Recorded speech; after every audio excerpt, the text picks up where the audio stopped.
For today's history moment, I would like to take the opportunity to commemorate the Smithsonian's 175th anniversary, which you may or may not know is being celebrated this month. To tell a brief story about its very enigmatic founder, James Smithson, shown here in the middle. Note, I have worked at the Smithsonian for over 26 years, so this is close to my heart as well. And for this talk, I'll directly quote from some Smithsonian online resources, and I can always provide links if you're interested in learning more. So the Smithsonian Institution, its grand name.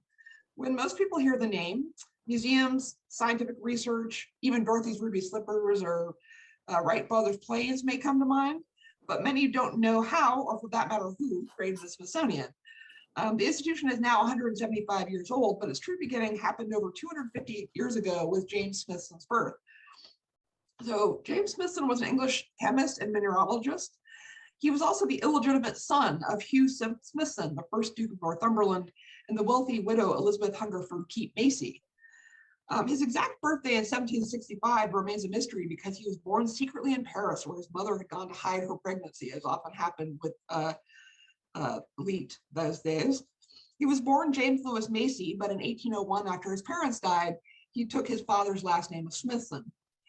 He never married, he had no children, and he lived somewhat as a gentleman nomad, traveling widely in Europe during a time of great turbulence and political upheaval.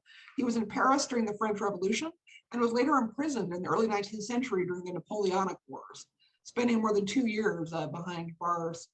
Friends with many of the great scientific minds of the time, he believed that the pursuit of science and knowledge was the key to happiness and prosperity for all of society. He saw scientists as benefactors of mankind and thought they should be considered, quote, citizens of the world. Smithsonian historian Pamela Henson said science wasn't just an interest of Smithson's, he was a dedicated and hardworking student of the topic too. He studied at Pembroke College, Oxford, and received a master's degree in science. He was considered a, quote, swot, someone who, unlike most other gentlemen, stayed on campus all semester and worked incredibly hard. He was inducted at the Royal Society in 1787 after graduation, the youngest member at that time. Smithson published 27 papers in his lifetime, ranging from what I love, an improved method of making coffee, to the mineral analysis of the mineral calamine, critical in the manufacture of brass, which led to the mineral form of zinc carbonate being named Smithsonite in his honor. And you can see that in the picture above. In one of his last papers, he laid out his philosophy most clearly, quote, "It is in his knowledge that man has found his greatness and his happiness," unquote. Toward the end of his life, under a clause in his will, if he died without a living heir, which was at the time his nephew, he left his fortune to the United States. The will said, and there's a little snippet of it in the picture here, that it was to be used to found, quote, "an establishment for the increase and diffusion of knowledge among men in Washington, D.C., and it was to be named the Smithsonian Institution." Now, note that James Smithson, who was an illegitimate child of a wealthy Englishman, had never traveled to the US, despite having traveled much of his life. Why then would he decide to give the entirety of his sizable estate, which totaled about 1/66 of the United States' entire federal budget at the time, to a country that was foreign to him? Some speculate it was because he was denied his father's legacy as an illegitimate child. Others argued that he was inspired by the nation's experiment of democracy. Some attribute his philanthropy to ideals inspired by such organizations as the Royal Institution, of which he was a member. Smithson never wrote about or discussed his bequest with friends or colleagues, so we're left to speculate on the ideals and motivations of this gift that had such an significant impact on the arts, humanities, and science in the United States. Smithson died in Genoa, Italy on June 27, 1829, and was interred nearby. It took nearly a decade for his bequest to arrive in America in the form of 11 boxes of more than 100,000 gold sovereigns. That must have weighed literally a ton. They were recoined at the Philadelphia Mint in US currency, the gift amounting to more than $500,000 then, or about $15 million today.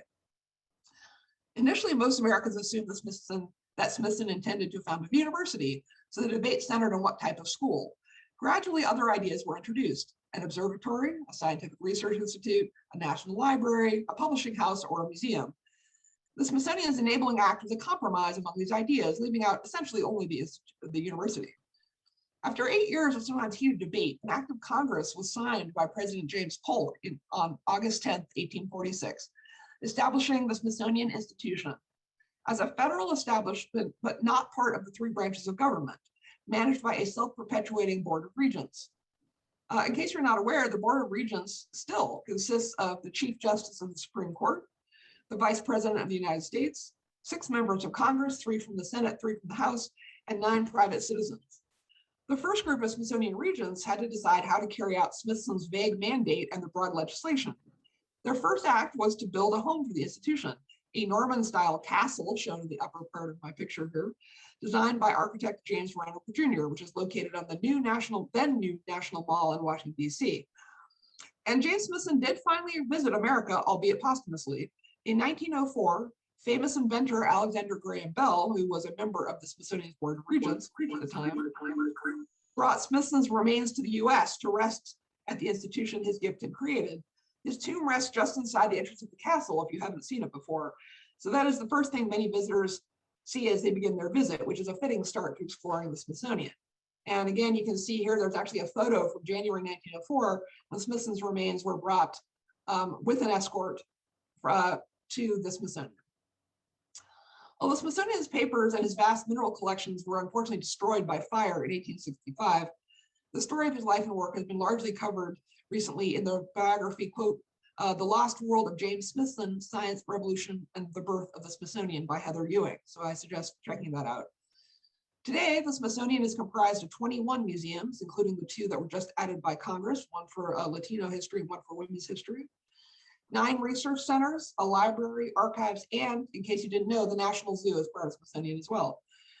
We steward more than 155 million objects in the national collections, reflecting our cultural, artistic, and scientific heritage. We also provide education outreach programs in science, history, art, and culture for visitors and scholars worldwide.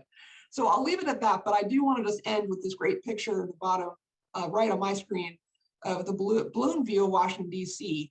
That includes the castle there on the left. Remember, during the Civil War, its dome was unfinished. And Smithsonian Castle, which is circled in blue. This was taken, this is I believe a lithograph, but it was from an actual image taken from a balloon that went above the Capitol, May 1861, beginning of the Civil War. And you'll notice that there's a canal running down the middle near the Smithsonian and toward the Capitol. That is basically what is now Constitution Avenue there with the water. And so basically there is a road over a former canal. And you'll also notice in the back, the river comes up much closer. This is before the river was dredged. So anyway, I hope you found this interesting, and I hope you'll kind of look at Smithsonian in a new way after learning about its founder. Thank you.